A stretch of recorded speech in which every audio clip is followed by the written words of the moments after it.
Hi, everybody. Welcome to UX Untamed. This is Juliet. And as we've been doing for the last couple of weeks, is all about talking community.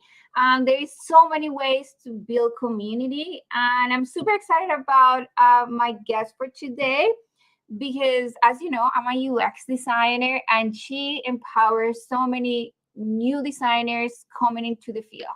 So, hello. How are you, Elena? How is your day I'm going? doing amazing. It was okay, but now it's great. So thanks for having me today. Of course, yeah, I'm super excited. We have met in the past, and I have seen your work as I've been behind the scene. I'm mentoring some of your mentees, but I'm excited for more people to know about this because it's such a cool opportunity, and I think a lot of people new in the field, this is really powerful. But before we go into this, why don't you tell people about who is Elena? My name is Elena Haskins, and I'm a UX designer, and I run an agency, a studio called Onale, where I primarily hire junior UX designers. So, like you had mentioned, I do have a UX mentorship program, and so when I go through that with people, it's more career oriented, but I usually grab a few people to work on actual projects with me. So across a bunch of different industries, a little bit everything from websites, SaaS products, mobile, and a little bit of different kinds of strategy. So that's kind of where I'm at right now. And I realized that I didn't write down one of my favorite questions. So you're going to get surprised. So can you tell us like a fun or unique fact about you? Hmm. A I fun know fact my about me? dad. Does it Yeah. have to be design related? No, it could be anything about you, anything that you would like to share. Um, so this I feel like this kind of embodies how I got here. So I was living in Spain a few years ago, and my friend was like, "Hey, do you want to go skydiving?" And so within 3 days, I had gone skydiving, hitchhiked, and got a tattoo for the first time. So which really embodies the whole like, yeah, sure, why not kind of mentality, which also kind of translates to me as like a UX designer and as a mentor. Just everything I've been doing in the last like 5 years has just been like, okay, we'll see what happens. So I guess a lot of people don't really know that about me. Well, that's yes. No, I would never say yes to that. Yes to the tattoo. Definitely not jumping anywhere.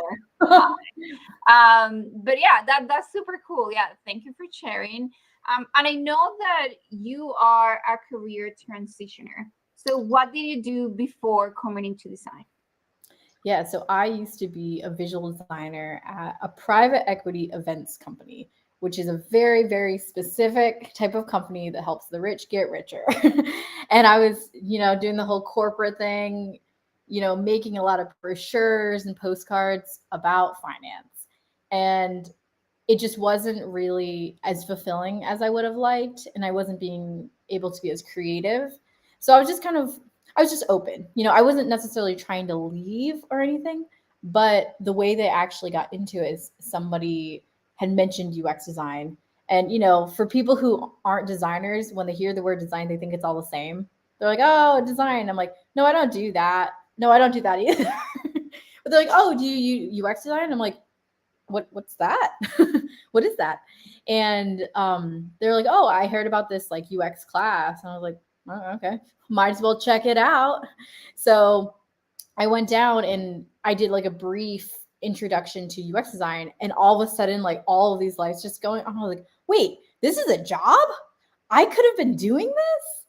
And the thing that actually clicked for me that made me really just go all in was I heard about this case study where a design team had transformed an MRI machine into a pirate ship in like a children's oncology wing.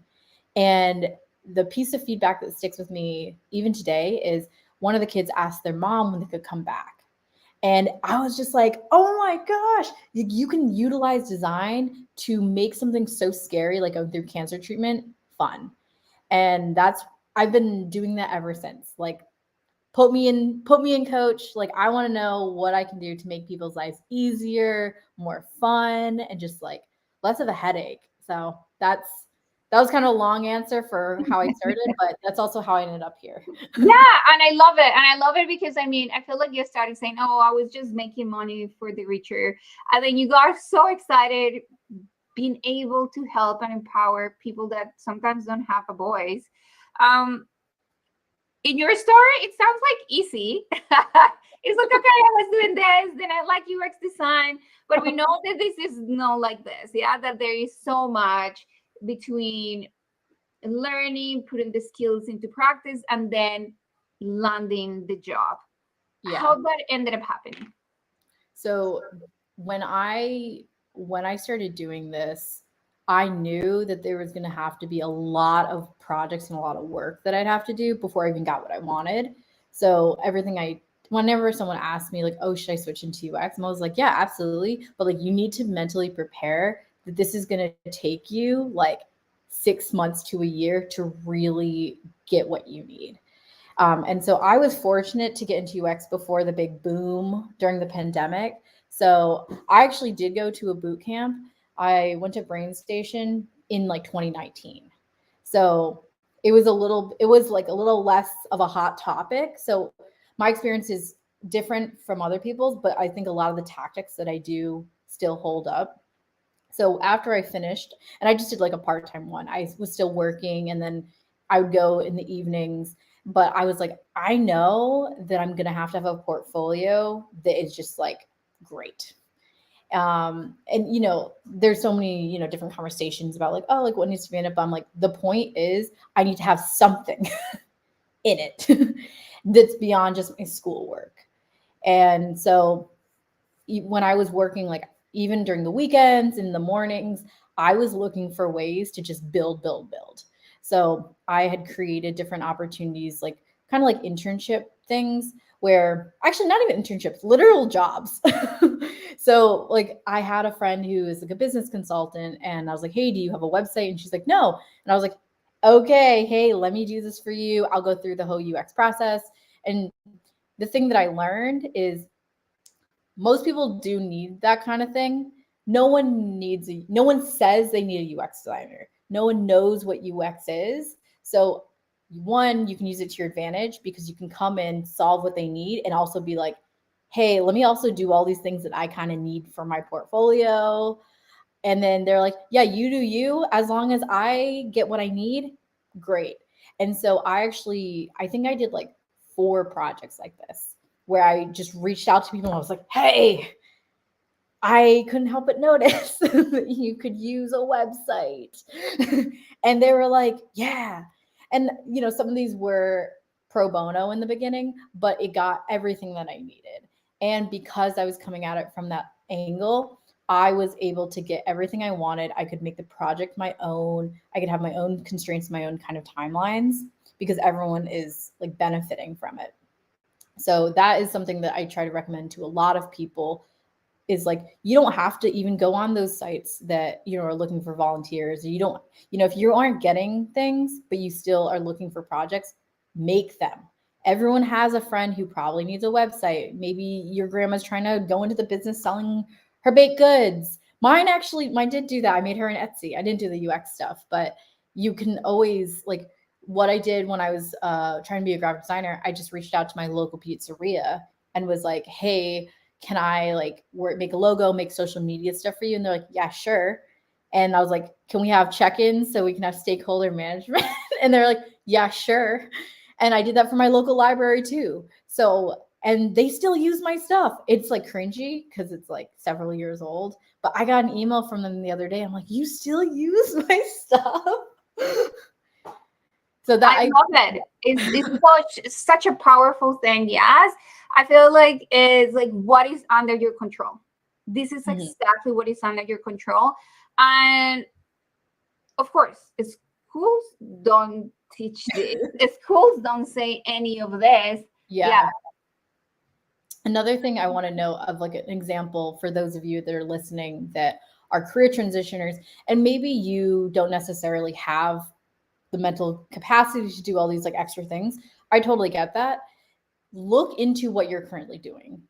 UX is everywhere. Like UX, I would say, is probably one of the easiest things if you're good at like sales and like manipulation to talk about it in a different lens. And that's what I help a lot of people do is I'm like, okay, hey, you are this. How do we make it seem like a UX designer? Because you have those skills. You've always been a UX designer. You just didn't have the title. So for example, when I was working as a visual designer, I also have a background in photography. So that was like my degree, not really using it. But in this case, I used it. So I noticed in my company, we didn't have headshots. And I was like, that's kind of odd, for being like a pretty corporate company, we don't have headshots. And then I was like, I can think of like 5 reasons why it'd be really helpful to have it, especially like for our sales team, consistency, helpful for new employees to identify people. So I was like, let me create like a service design-esque project for headshots. So what I did was during my lunch hour, I did user interviews. I talked to people like, for like 15 minutes and I'd be like, hey, come over here. But I made sure to talk to everyone in every department. So I'm like, this is input from sales, from marketing, from finance. So I got user input. I figured out their pain points and how headshots would help them. I pitched it. And then I actually made all the user flows for what that process would look like to take the photos, because you have to contact people, you have to do them, you have to edit, you have to submit, you have to teach people how to upload it to like LinkedIn. There's actually a lot of steps related to it. And so I did it with half of the team. I got feedback and I said, hey, how was this process? And then I had actual quotes from them. Then I did it again with the second half of the office. And so then I was able to have all the UX deliverables that I needed for user research, user testing, flows, journey map, background research, competitor analysis. I had all those things and I made an entire UX case study from that. And that was not even quote unquote normal UX stuff. It's just I found a way that I could do in my current job and mesh it into something that I needed for a case study. And is again, this is just so powerful. Yes, I feel like sometimes when we think about projects, the first thing is like an app, a website, but it's really how you utilize what you have in the moment and make it as it is. Like you were saying, UX is everywhere, and how no one will be so excited when you tell them this. Yes, it's like, even though it's like, again, it wasn't like a wireframe and it wasn't like full spec, you're using all the steps and you're putting your skills into doing it and using what you have. I feel like is such a cool thing. Again, I feel like whoever is listening, even though we're not talking about this today, this is so helpful for all of those that are looking to do something out of the ordinary and are stuck because they don't get a job to get the experience. Like the experience is there out there for anyone to reach, pretty much. Even like some things, because I think when you can identify UX things in life, it actually makes you better in the digital space as well, because you're already conditioned to think that way. So like another example, I don't think I would turn this into a case study, but just to give people examples of things they can start looking for is, so I hosted a birthday party a few months ago and we got like I think it was like an 18-foot tall blow up water slide. And I put it in my yard and there was like 40 adults on this water slide. But as I was going through it, I was like, okay, I want to make sure this is like a good experience for people because a lot could go wrong. So I made a first aid station. It was like self-serve. And I was like, I even put lactate in there. I put like sunscreen and bug spray, Band-Aids, and all those kind of things there with a sign. And then I had a quiet room for people who get overstimulated, because I've had parties in the past where people are just like feeling really introverted or just get like anxiety. And they're like, I need to take a step back. So I had a quiet only room and there was a blanket that said like no talking. And everyone, like not everyone, but like multiple people did use both of those resources.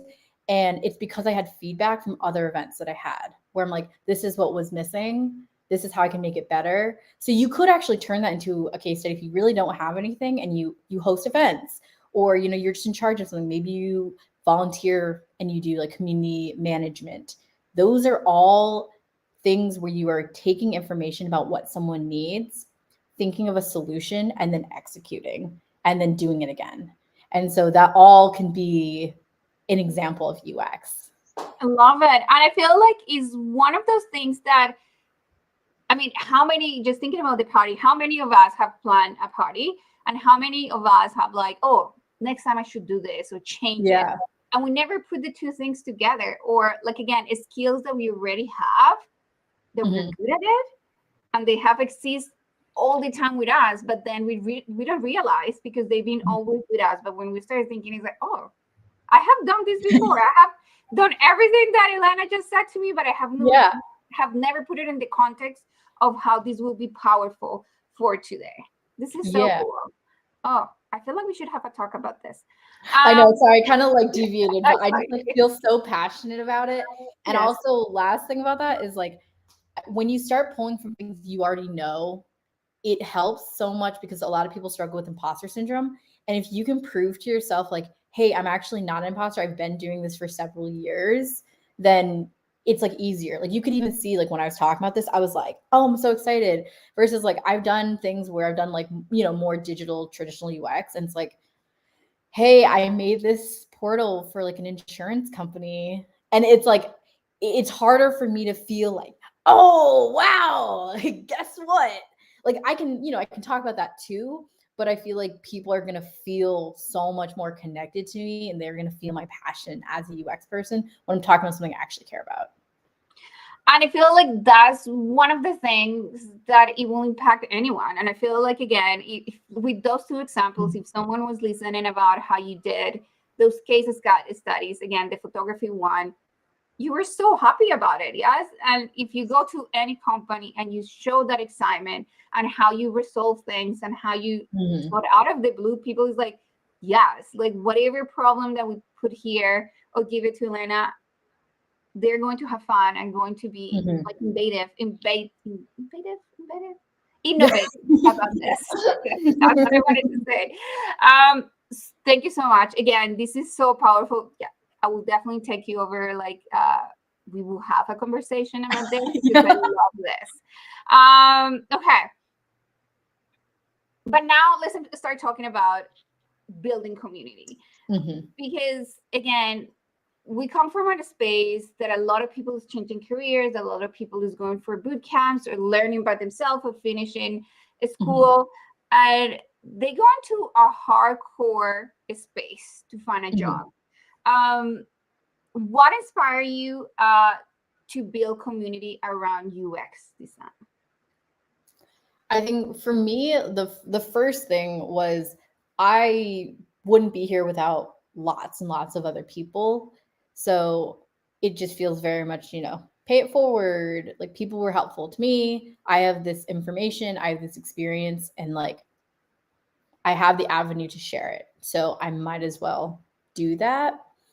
And when you're entering any kind of space that's new, how can we expect anyone to thrive if they're just like by themselves? Like that's just like in the entire society is built off of that like community oriented thing. So it just makes sense that for your career, which is such a big part of our lives, you know, we spend usually 40-ish hours doing this a week. And a lot of people, you know, that's a big part of their identity and their interest in the people they talk to. So it makes sense that we would naturally gravitate towards other people in that regards as well. So I wanted to add a little bit more structure to that, to be like, hey, people need that kind of support. People want that support.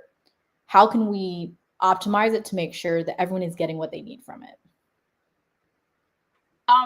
So what is this community that you have? I feel like something that we haven't introduced. So what is this? You talk a little bit at the beginning, but what is the name of the community and what is kind of the main purpose of it? So the branding isn't like the greatest because it's kind of nested under my UX studio. So my UX studio is called Onale, and it's just like the Onale mentorship program. I realized that is your name. Yeah. It's like, hold on. Okay. Like, you got it. That's like an Easter egg. I'm always curious who can notice it. You're probably only the third person ever to pick up on it. So that's great. So I'll give you a little idea of like how this even started. But for context, I run a mentorship program, And so we just finished cohort 5 about like, I guess like 2 months ago now. And each cohort is a small group of people where we are working to try to get you a job. So it's very career focused. I'm not teaching UX, I'm not teaching you any design stuff or giving you feedback on design. There's so many resources out there for that. You watch a YouTube video. I don't know. There's a lot of things. I mean, there's a lot of things for career stuff too, but it's like people are using those and they still feel stuck. So how can I unstick that? And so it's a very special group of people who are kind of like in line and they're at the same place in their journey. And so now there's like this like hands-on approach of let's break down each part of the process and figure out what are you doing wrong? What can we learn from each other so all of you can do this a little bit easier and quicker? And so I'm working for this. I've done a lot of iterations on this. So the cohort from now versus like cohort 1 and 2, so different. And I think this last cohort really nailed what I want it to be. And that's very small. So I'm working with like 6 people because I've worked with a large group before. I think at first we had like 18. And I've narrowed it down to just 6 so I can have a close relationship to all those people. So I can actually have one-on-one sessions and really get to know each other. And then the people in the group now know each other more instead of just being like, oh, there's this person I can like wave to sometimes who maybe I'm in a group with. But here they're constantly with each other because it's so small. So then they actually, start trusting each other. They're actually giving each other feedback and it feels more effective. And so they can all be on the same page when we're going through these steps. And then they don't feel like they're going through it alone. So that was like the biggest driver for me to like keep doing this, and especially this method. And then I guess a little context about how this started was this was like not the plan. What you'll probably notice similar to the plane thing is like I am a very like planned person. Like I live by my calendar, but when I make a lot of decisions about projects or just things I'm interested in, those are usually spontaneous because I'm like, oh, okay, let's just do it. Let's go. And so let's just jump out of the plane and get it to 2. Okay. Yes. Like a lot of people think I'm like really like this. And I'm like, yeah, like my meetings are like that, but my life is not. So I had my UX studio and I was hiring like a part-time person. I just want to get a freelancer because I was like, oh, I want to give them opportunities. And I specifically made a studio instead of staying as a freelancer because I wanted to give actual opportunities to people, like paid gigs for new designers. And I always was like, I don't want this to be anyone's dream company. I want this to be everyone's first company. Like I want this to be your foot in the door. And that's like how it's set up. Like I'm not trying to hire you for several years. I'm probably going to keep you for like 1 or 2 projects so then I can give the opportunity to someone else next. So anyways, I was hiring for it. And surprise, surprise, a boatload of people applied because that's how the market is. And I was like, oh my God, it was like 185 applicants in like 4 days. I had to close it early because I was like, this is insane. And I was hiring for like 7 hours a week sometimes. I was like, dude, I can't, this is insane. And I just I felt so bad being another person who's just saying no. So I was like, oh, I got to do something about this. So first I was like, okay, I'm going to create a workshop series for all the people who didn't get it. So I created a 3-part workshop series that was only open to people who had applied. So it felt like special. And we talked about like interview stuff. We did a portfolio review. And the last one was an Ask Me Anything.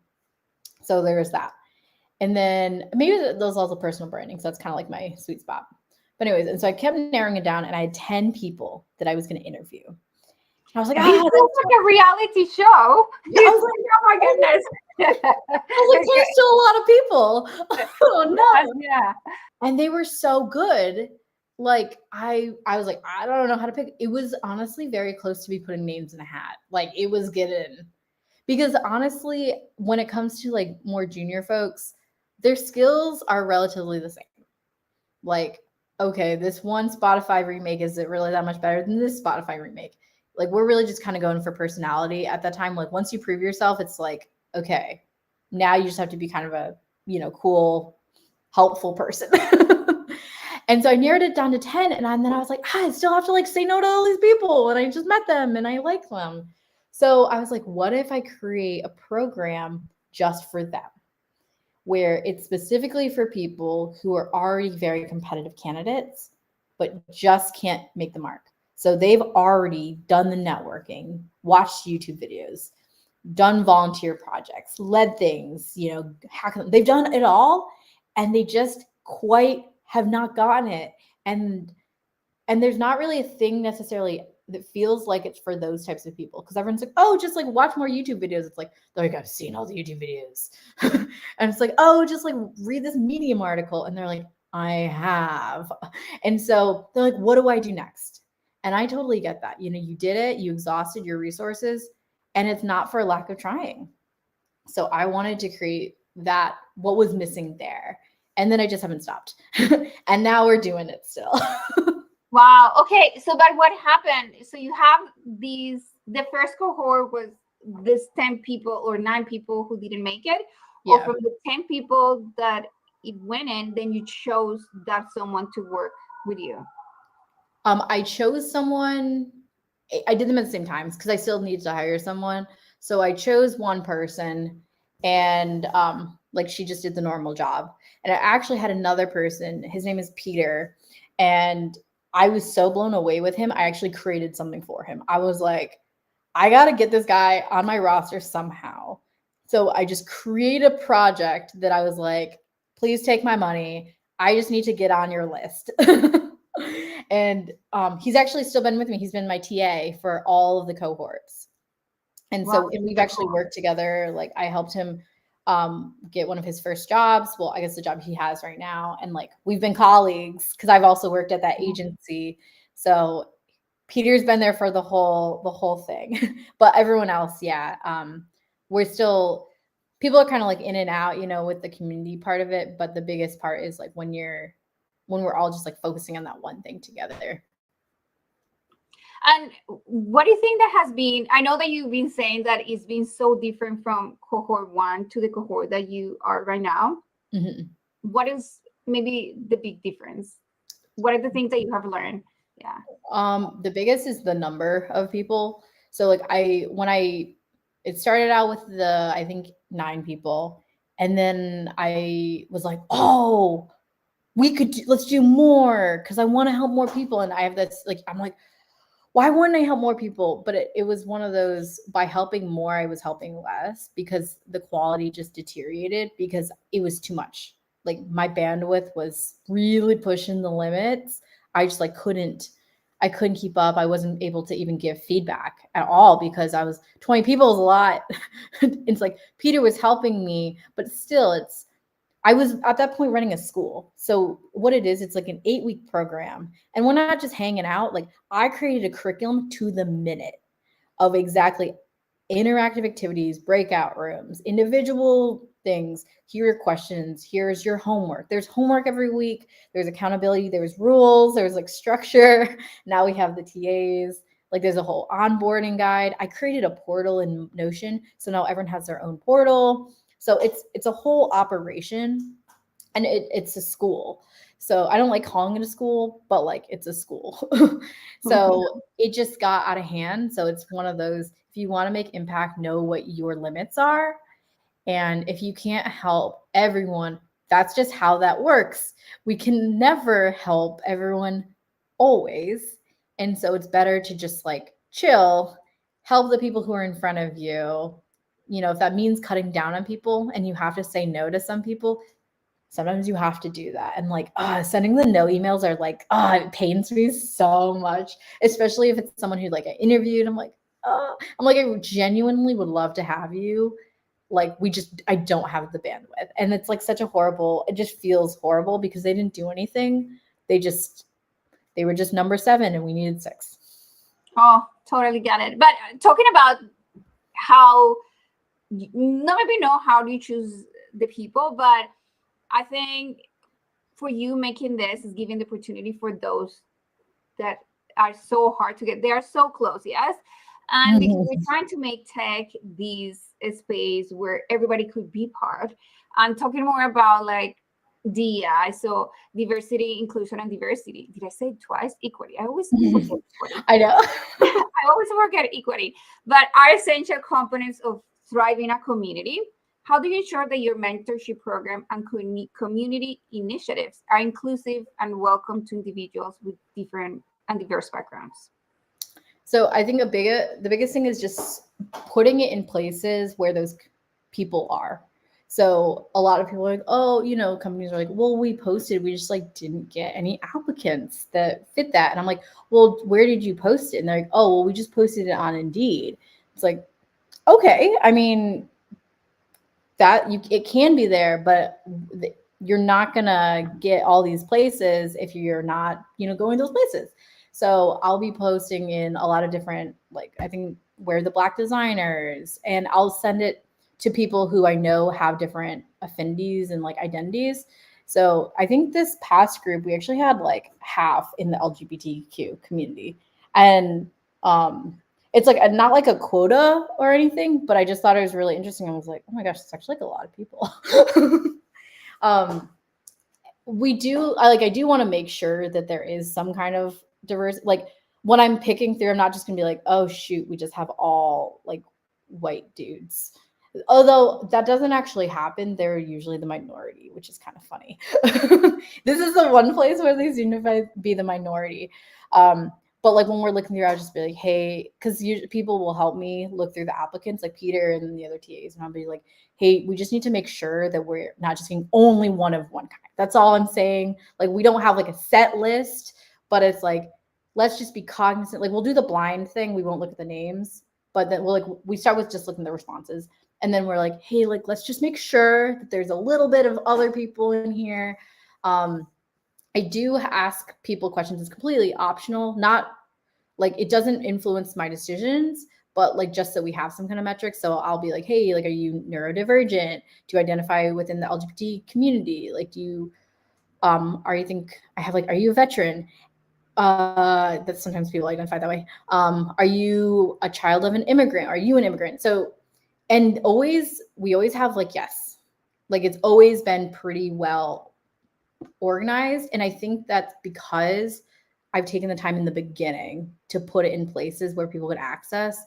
And so it takes a lot of pressure off me because, there's always like, I'm like, I don't want to do it the wrong way, or, I don't want it to feel like I have a quota, but I also want to be inclusive. And then it just opens up this whole can of worms when it comes to the actual application process. I'm like, let me not even put myself in that situation. Let's make sure we actually have a diverse pool in the beginning. Totally makes sense. And I mean, if we don't ask those questions at the beginning, it's hard to see how much it has changed or how much you have to improve, or like you were saying, like mentioning in different communities to be able to be as diverse as you can. I want to add one more thing. So also in my posting, I always mention like, oh, like BIPOC and LGBTQ people are encouraged to apply. So it's like an extra thing to be like, hey, you're welcome here, come through. And then also my application, I have it in a few different ways. So people like of different like neuro abilities can do it. So I have videos. So I have I think this is still the case. Well, there's definitely a cohort or so where I would have a welcome video where I'm explaining what's going on and it's written.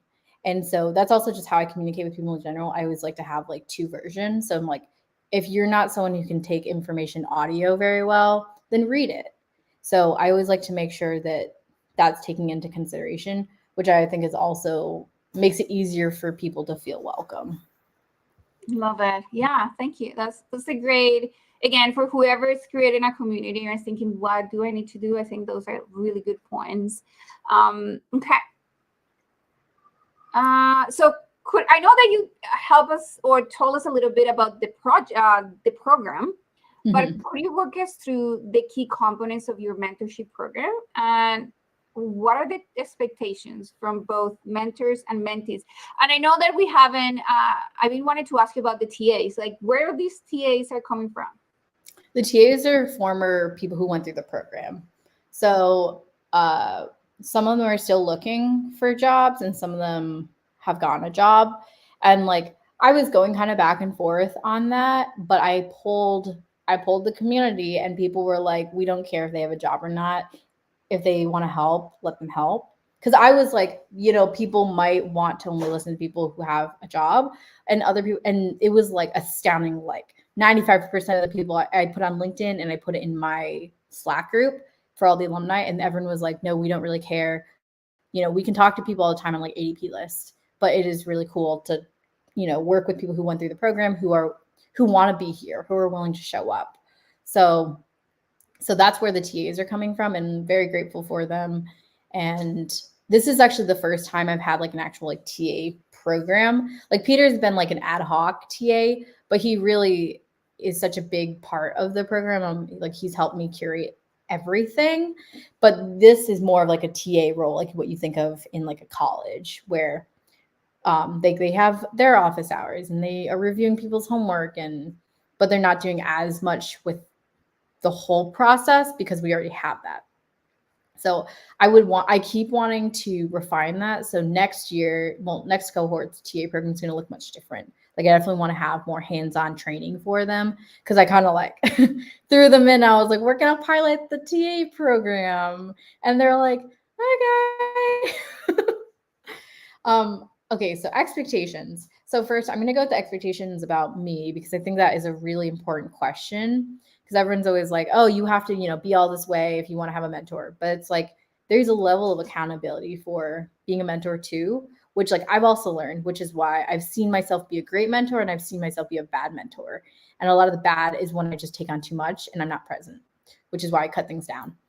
So yeah, the biggest expectation for me is being genuine. So if there's something that I don't know what to talk about, like I don't have an expertise, I'm going to be honest and be like, hey, I'm not the best person to talk to about that.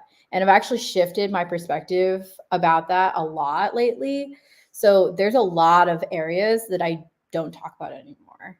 So I'll help people and I can give feedback, but my bread and butter that I really want to help people with is personal branding, standing out as like a candidate, and leveraging your past experience and networking, because that's something that like I've successfully done time and time again. And especially as a freelancer, I have to do that all the time. But as times have shifted, like I'm not a recruiter in 2023. I don't work for big tech. So I should not be giving advice about like how to trick the resume readers, and like what are they looking for in cover letters these days? Because I honestly don't know. I can read the same articles that you're reading and the YouTube videos, but like I'm not hiring for that.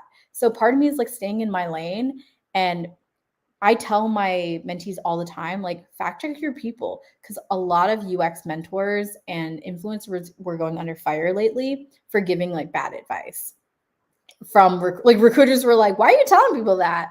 And then I'm like, wait, good point. And I was like, I need to like check myself too. So it's like now when I see stuff, I'm gonna look and be like, oh, are they a recruiter, or do they just happen to have a lot of followers? Because that's not necessarily the same thing for them to know what they're talking about, because it's kind of like this loop. So long story short, being transparent about where my strengths and weaknesses are and how I can help people. Being honest about my time commitments, and also just like trying to be consistent. And so that's something I'm working on with that, because I do get really excited. I'm like, oh yeah, I want to help you. And it's like, yeah. And I used to be really bad at over promising. I'm like, yeah, I'll look at your stuff. And it's like, dude, you can't look at 15 people's stuff in like an in-depth way. Because when I do something, I want to do it like really well, and I want to do it thorough. So what I used to do is I'd be like, okay, and I would make like a video, like a Loom video, where I go through, and it would take me like 40 minutes, and then I would never hear from them again. And like I got ghosted so many times, and so now I'm a lot more strict about it, and like I'm building relationships with people, and then we'll work on it. So that's like a huge part of, I think, what people can expect when working with me, whether it is just like in my program or just in general. Those are things that I find really important. And also just communication. Like there's an expectation that I will communicate like what's needed and what's expected of them and from me. So I've been, like all of us, we've been experimenting with like communication styles and like constantly iterating to see like how we can do better. So now, like, especially in the program, I'll try to say what we're doing, write what we're doing, like in the chat, and like have it posted. Like if I'm sharing my screen, have it there. So it's like 3 places. Or if we're doing something in Miro, have the instructions in there. So just really hammering in what is going on. So that's something that I'm working on. Expectations for my mentees is one, you need to show up. Like one, like for yourself. Like if you're gonna half-ass it, then no one wins. So you might as well just take a break and find time for when you can commit it. Because if you half-ass something, whether maybe you are like slowly working on your portfolio, but you're actually not really doing, everyone does that. Everyone has their portfolio. I'm working on my portfolio. I'm like, you've been working on your portfolio for 8 months. You're not working on your portfolio. You have it open sometimes, then you feel bad about it and you close it, and then you ask someone and you say, hey, I can't do it. I'm not shaming anyone. I'm just saying this is like what happens. So if we're going to spend time together, especially on a call, I want you to be there. I want you to be present. I don't want you to be multitasking. I want you to come prepared with your questions. I want you to know what your goals are of that session. You don't need to have lifelong goals, but why are we carving time out of our day together? What is that for? So that's a huge thing. Just like, being prepared. I always, even in my Calendly, this is something that I learned with streamlining things. I have it automated. I send reminders, and I have questions that send one day before that say, what do you want to work on? And what have you been working on? So they already come with an agenda. Even if they don't make an agenda, they already have a mental agenda of what we're going to be doing. And that saved my life. And I would recommend everyone do that kind of thing. Because it just keeps everyone on the same page. But that's definitely a huge thing. And also, like, be curious. I know we talk about that a lot, like it's a buzzword, but I've met a lot of UX designers who aren't actually that curious. Like I've seen, the good and the bad and the ugly.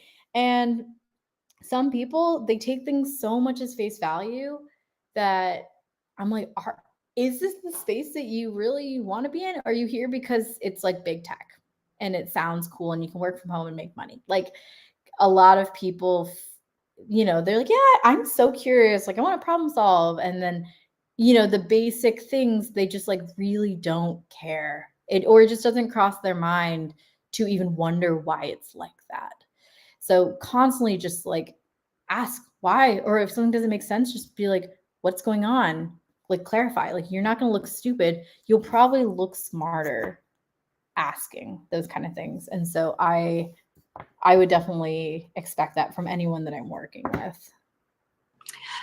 What I like about this is like, even though that is the expectations for the program, your program, I think this gives everybody who's been working with you like, oh, this is how like a healthy relationship works with my boss, with a mentor.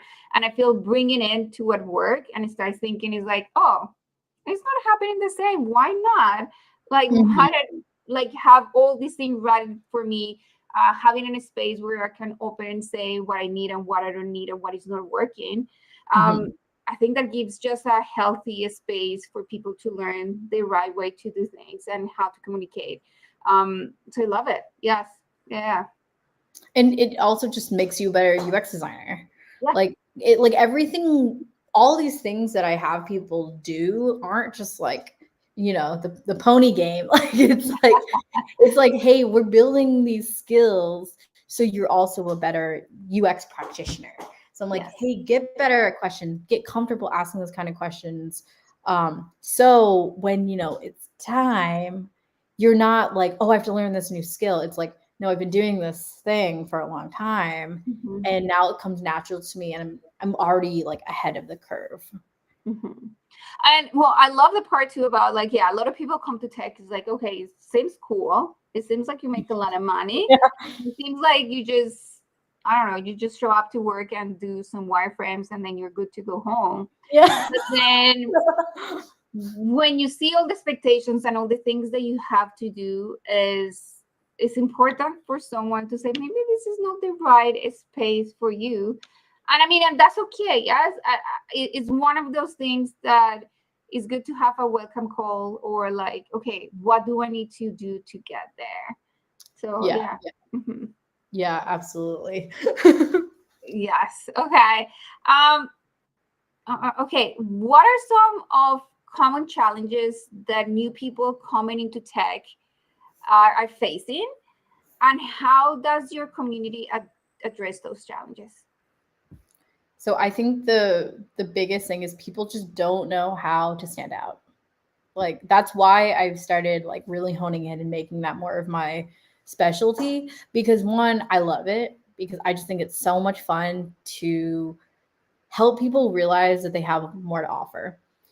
And also it just, so many people struggle with imposter syndrome, and then it just kind of, it kind of nips it in the bud if you can start figuring out, hey, you do belong. And I know we touched on it a little bit in the beginning about those transferable skills. And so that is something that I really hone in on. So I have a personal branding workshop that I do in the beginning with people. And we always start with that because it's like all these other things are tied to personal branding. And I'm not just talking about, oh, like let's make your cover photo like be branded like your website and your resume. It's like not about that. It's like, how are you conveying yourself to the world? Like, how are you introducing yourself in a way that people see something and they're like, that makes sense because it's that person. Cool. And even like just, being organized, being good at communication, that's still part of your brand. And so I help a lot of people during the workshop kind of thing do identify what do they already have, and then we work together to turn it into something that's actually marketable. So it's like, okay, you used to be a chef. Great. No, actually, let's do something that's even feels even more disconnected. So like a waiter. So I actually, one of the people in my cohort was a waiter for like 15 years. And so it's like, well, I don't really want to talk about that. And it's like, okay, well, you don't really have other things to talk about at this point. Not this person, but just in general. She has other things to work with, and she's actually one of the best UX researchers that I've hired. So love her. If you're listening, you know who you are. But people will be like, oh, I was just a waiter. But I'm like, yeah, but you had to, abide by a bunch of different regulations. And so those are like restraints. You had to curate experiences for the customers. And like, maybe someone had a baby and you have to get a baby seat for them. Or you have a big party that you weren't expecting. And so now you have to accommodate the tables. And there's just like all these different things where you're constantly hearing needs of people and making a split decision. And so one thing my cohort does is have the opportunity to talk through those kind of things.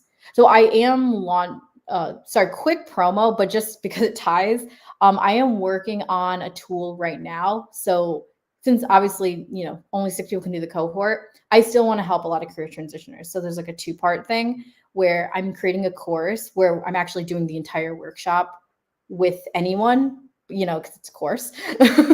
And then you can do it at your own speed and there's a bunch of different exercises. And then I'm also creating an actual tool, like a web app, to help people take what they've done before and figure out those transferable skills and use them as talking points. So that's in the works right now. I'll share a link so you can get on the wait list because I'm looking for beta testers. And I would love to get people's feedback because I think everyone has a superpower and they just don't know how to use it yet. Love it, love it, love it. So yes, we will put the link somewhere over here for sure. Boom, boom, boom. Okay. Community is, again, we're talking about community, but that's the biggest part of keeping the community is hard. This is not easy. Yes. And I know that you were talking a little bit about like the group was bigger before and it was really hard to make them all come together, and now it's smaller. But how you keep cultivating a supportive community through your community? I think a lot of it is just consistency. Like if people don't see you posting, they're not going to post. If they don't think you care, they're not going to care. So a lot of it's leading by example. So that's why like anytime I'm coming to a session, I'm always like, hey, like I'm trying to be enthusiastic. Like it's like, yeah, I've had a long day too. You know, all the sessions are at night.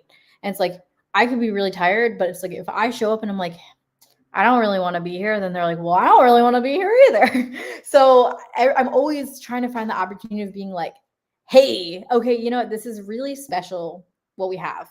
It is not everyone can just have a dedicated group where their number one goal is you.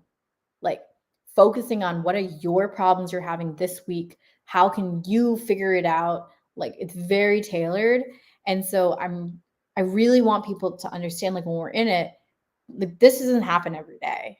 So like let's take advantage of it because we have a limited amount of time together.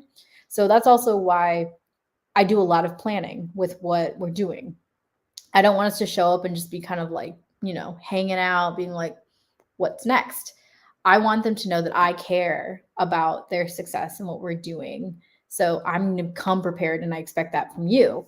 And so I think that helps with that community aspect because it's like if all of us are equally committed and like excited about it, it just feeds into it and it's just like makes people want to come because I can see a huge difference in engagement from the cohorts in the past versus the cohort now.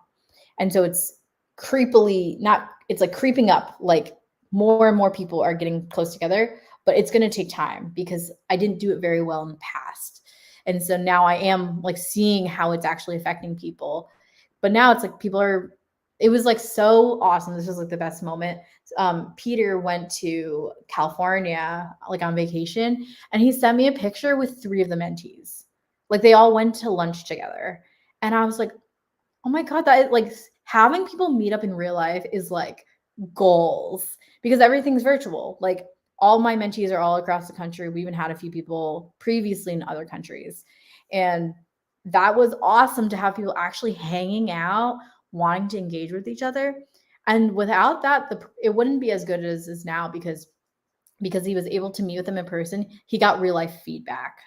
So they were like, hey, this is not good. This is good. And we actually implemented all those changes. And the people who he met up with, those are the TAs now. And Yeah, like, I don't think they would people have that care. Yeah, love it, really nice. Well, I would like to know some cool successful stories that had happened from the different participants that you can have. You had, oh my goodness, what is going on? Some music. Hold on. Tell me the story. I'm going to turn off the music. So I think the thing that I think is really important, like for me, it's not necessarily like, oh, you have this like really big name. Like that's cool. But the thing that I get excited about is seeing people in a variety of places. So I've had folks who are at agencies now, are consulting, who are freelancing, who are full time, who are, you know, in a bunch of different industries. And that to me actually feels much more successful. Like, yeah, like when people get like really cool companies, like I might like put on the website and things like that. But the biggest thing is seeing that we're not all the same person and we're not all going through that. Cause I feel like a lot of people are like, I have this pressure. I have to work for these big companies because like that's success. And I'm like, that's not success. Like I didn't go down that route. And like I love my job. I love my life. And I'm not in any of those big companies. And like I feel extremely successful. And so being able to give different kinds of advice and still having people to figure out their own journey themselves is really cool to see. And also just feels good when people are like, hit me back up and they're like, hey, I want to update you. Like someone reached out and she's like, I can't believe that's been 6 months since I started my job. That's amazing. So I actually have a call with her next Tuesday. She is like, I would love to catch up with you. Like this is really awesome. And that was just such a cool feeling. And now I know why all my high school teachers were like, come visit. And I'm like, come visit. Love it. And I think that's such an important thing to mention, that just success looks so much different for all of us. Yes. And I think to really hit our own reality, and it's like, again, like you were mentioning too, like a lot of like content creators and people who share so many, sometimes they're cool spaces, and then people think, oh, this is what is cool and this is what is big successful, but you never know, again, what is behind of a scene for any of us. And I think when we are open to be honest and raw about where we are right now and saying that, yeah, success is having a podcast and having you and people like you sharing about stories like this for anyone to listen, that's success. I don't get any money from this, but it gets people excited about their careers, excited about who they are, and this transition into a new career. Yeah, absolutely. Um, Looking to the future, how do you envision the growth and evolution of your UX design community, and what role? Yes, and how do you think that the role of mentorship keep supporting the evolution of the designers that are coming in? So the first question was like, what's next with community? Yeah, like how do you envision the growth and evolution of? Yeah. I just want to keep it going, like the continuation where I finally found that sweet spot of like what that formula looks like. Like I wouldn't want to quit after doing all that, investigation. I did the iteration, I did the feedback, and now it's like, okay, it's go time. And I would have in the past, I would have been like, this is the first one, let's go. I'm like, I feel that every time a cohort starts, this is it. Like, let's go, because everything is so different. And it's like, I have all this extra knowledge that is going to make this one better. So I just want to keep it going. And also just kind of look to ways that the mentees can help each other and leverage, which is why I want to do the TAs. I want to do more alumni engagement. So giving people the skill about how to be self-sufficient is really important to me. Like giving people independence. And for me, that also translates to my clients. Like empowerment, as much of I hate it as a buzzword, because like everyone's like, I want to empower. Like that does embody a lot of what I do. Actually, everything that I try to do is based on that, because I'm like, I don't want you to need me. I want to do such a good job like equipping you with what you need that you don't need me anymore. You can kind of like go off and ideally, continue. So like, for example, with Peter was off having his own like one-on-ones with people, like people reaching out. They're like, thank you, Peter. And I'm like, I love that, because it's like, I'm not trying to make that much more work for myself. Like, to be honest, like I'm not trying to have like 10 cohorts, at the same time. I want to have it go so well that now they feel the agency to talk to people or like mentor. And then when they get a job, like help other people do that as well. And I think that's like the most important for me for like continuation. And also same with like the tools that I'm building and like the course and things like that. Like it's like same with you. It's like, it's not for money. It's like, I want to just reach more people. So that's another way that I can have my like mentorship span to other people. So, and I also do posts on LinkedIn. I haven't done it a lot lately, but I'll go through stretches where I'll do a lot of posts and then I won't. But the posts all revolve around very actionable things for people who are looking for a job, specifically career transitioners. So all those things are kind of lumping together. And I mean, with the tool, it will be paid, but like at a low cost. So there's still some kind of like, it's a side hustle, but it can still, leverage the whole like community aspect and like just teaching people how to do things. And then your second question, remind me of that? I feel like we have talked a little bit about this. I'm going to skip the question. And I feel like mostly because we haven't talked too much about you. And yes, like you have done the whole program and putting all this together. But how these have impacted you as a person and you as a UX designer? So for me as a UX designer, it's taught me how to problem solve in a way that I haven't had to before. Because like a lot of times I'll be like, oh, okay, just do it this way. Because for me, I've always learned things pretty quick. Like even when I was a kid, I was doing these kind of things because I always just want additional ways to be stimulated. Like, I was in like a million class like not courses, like extracurriculars, because I was like, okay, like I was the president of like everything all the time because I was just like, I just want more. I just want to learn. I want to do these things. So for me, being a mentor and being like an educator, there's a lot of people who don't learn that way, who need it broken down into like 3 things. And they could only focus on like 2 of those things. And like at first it used to drive me nuts. I'd be like, just like try a little harder. I mean, obviously I would never say that, but I would get so frustrated. I'd be like, well, I just said it. I don't understand like what the disconnect is. And so it's taught me a lot about communicating to people who learn differently from me, and also just recognizing how different we are. And so I've restructured the curriculum a lot because of that, because before I'd be like, I loaded it. Like, because for me, when I was doing getting into UX, I did like 40 steps. And for me, that's normal. I'm like so extroverted. I'm like, okay, I know, you don't even want to know how many people I networked with. I created a CRM when I was in like freshman year of college, because I was like, okay. And my social battery just like does not run out. It's solar powered. It's kind of insane. So I would be like giving people advice based off of that. I'm like, all you have to do is go to these 8 networking events. And people would be like, yeah, I'm not going to go to any. And I'd be like, well, then you're not going to get a job. And I would be like, well, all you have to do is these things. So I created a curriculum around that, where I was like, this is the information I would want.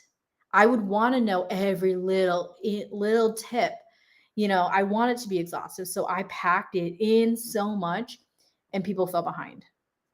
When we ended up, I think it was like halfway through, people were like so behind in the homework. This is like cohort 2, so behind in the homework. And they were like, we were getting to the phase, it's pretty sequential. So we were getting to like the whiteboard phase. So, you do like the portfolio stuff early on, and then you do more interview stuff towards the end. And I was like, we're going to have to cut this, because if people still are getting confused about basic portfolio stuff, there's no way they're like, the people that we were working with, they're not even getting interviews. So I shouldn't be spending time on interview stuff when they can't even get the interviews. So it like in my tracks, I immediately was like, okay, this is not working. Like I made assumptions, they were wrong. Now we have to quickly move, because we have 4 more weeks, and I want to make sure they don't have a bad time and that they can actually learn something from this. So I completely revamped it. Like I moved things around. I cut like the whole whiteboarding thing, I think. And like we did extra for this. And also I didn't even include networking, because in my head, I was like, it's such a basic thing. I shouldn't have to tell you how to network. You already can reach out to people. It's not that hard. And I've learned that is like not the case for most people. Like most people, even people who are networking or like going on coffee dates, that doesn't necessarily mean they're like doing it effectively. Maybe they're not following up. Maybe they're not asking questions that actually matter to them. Maybe they, are kind of weird. There's just so many things that it just didn't occur to me. So now we have a dedicated time where we just talk about networking. Because even some of my like strongest people that I worked with, when we talk about networking, I'm like, wait, what do you do? Oh, wait. Okay, wait, don't do that. That's like really rude. Don't do that. And so I just rethought a lot about that. And so I think that has made me a better UX designer, because, they always say, you're not your user. And I lived it firsthand, where I thought I was the user and I actually hardcore wasn't the user. And everyone's needs are just so different. And it also helps me think much quicker. Like I can problem solve so much faster now, because I'm like, okay, here it is. Okay, go. Or like, let's try this. Okay, let's go. And with the cohort, there's people involved. You can't mess this up. Same with your clients. Real people are going to be affected by your decisions. And that's kind of some trippy power we don't talk about. I love it. I love it that that consciousness, yes, and again, that's what it happened and works, and how you start like realizing what kind of power. Again, what kind of power would we have, and how do we want to have that power? Always make me think about what is Spider-Man. Yeah. Yes. Oh, Like, he makes great power, great responsibility. Is it that comes from? with great Yeah. responsibility. Yes, Yeah. yes, exactly. What is next for you? So, professionally, I actually just got certified as an object-oriented UX designer. I don't know if anyone's familiar with that, but it really hones in on like relationships and objects within a system. I'll leave it at that because I could talk about this for hours. Everyone who I'm friends with is like, okay, we're good. Like even non-UX designers, I'm like, I'm obsessed. So I'm really leaning into that when it comes to my business. I'm trying to get more clients in that space. Um, the mentorship, we're done for this year, and we're actually doing more of a practicum thing. So I have a pro bono client where we're creating like a foster care app. And so I actually, it was so cute. I have someone from each, well, from each cohort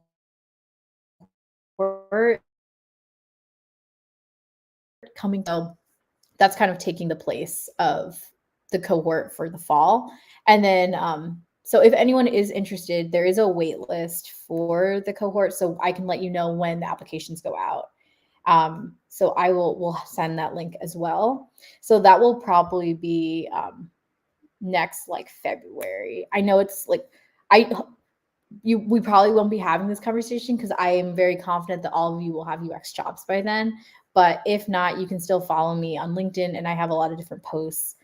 We have the link for the beta testing and user testing. So if you're a career transitioner, I would love to get your feedback. And there's also the course that I'm putting together to help with personal branding. So that's what's next in that realm. Yeah, there's a lot of different moving parts, and so it's very exciting.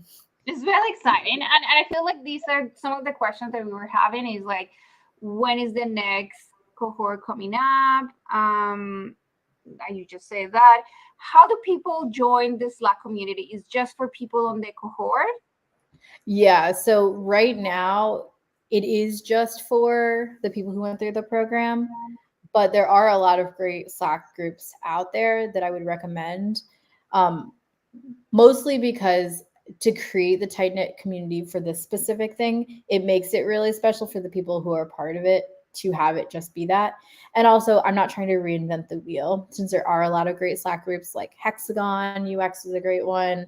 I think there's content UX. There's like a million of them. Don't join too many or you're gonna feel overloaded. Pick like one or two. But those already exist and have a huge following. So it would be more effective, anyways, for any of you to join those. And what I would recommend with those is when you find like one or two that you really jive with, stick with like one of the channels and just see who's posting. And that's how you can network in a way because you already are partially vetted. You don't have to like if someone reached out to me in Hexagon, I'm much more likely to like talk and engage and answer questions because I'm like, oh yeah, we're already like part of this community, so that's cool. Versus like LinkedIn, like at this point with LinkedIn, I'm answering questions and stuff on the post, but just because there's just so many things out there and so many people, it's hard right now to do like individual coffee dates. So I just want to like be transparent about that. Like right now, I'm mostly just doing those with my current mentees because I mean, I have like 40 from the past. It's like, that's kind of a lot of people to maintain. And I want to make sure that everyone, gets the proper amount of like attention, which is why I try to do things via LinkedIn, like the posts where people can ask questions and I'll answer them there. And then more people can benefit from seeing the responses. So that's like the best way that I've been able to stay in touch with like the larger community. Yeah. Yeah. No, That I think answers that's that it. question. Yeah, because I think there was another question that it was allowed community, but I feel like there's a couple of questions that it will be most tied for the course that you're putting together. So I feel like we're going to put all the links here so everybody gets access to it. So Elena, this was so good. Definitely, I'm like writing you down to talk about like personal branding and how to really put those skills out from the past. But for building community, that was so good. Thank you so much.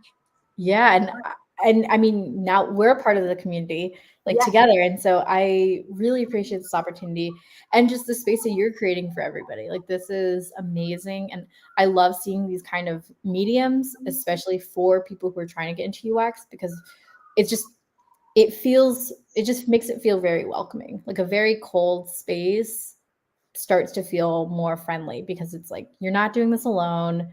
We've all been there. Like, you and I have both had that day where we didn't know anything.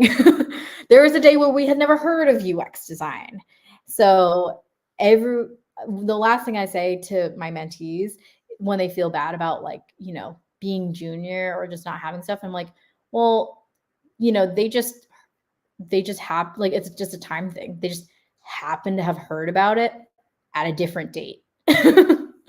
Or like they happen to be born first. I don't know. It's like, when you think of it logistically, it's like you're not at a disadvantage. You just started at a different date than Yeah. someone else. Yeah. Well, and again, that comes with a lot of things. That is, during that time, you were learning something that you were not learning now that you were in UX design. So it's Mhm. not that it was wasted. It was just in different space and different time. Thank you so much again. This was so good. All the information about your community will be here. And yes, next week we have another talk about more community, other two communities. Again, there's so many communities that you can be part of it. So don't miss it next time. So thank you, Bye, everybody. Have a everyone. great weekend.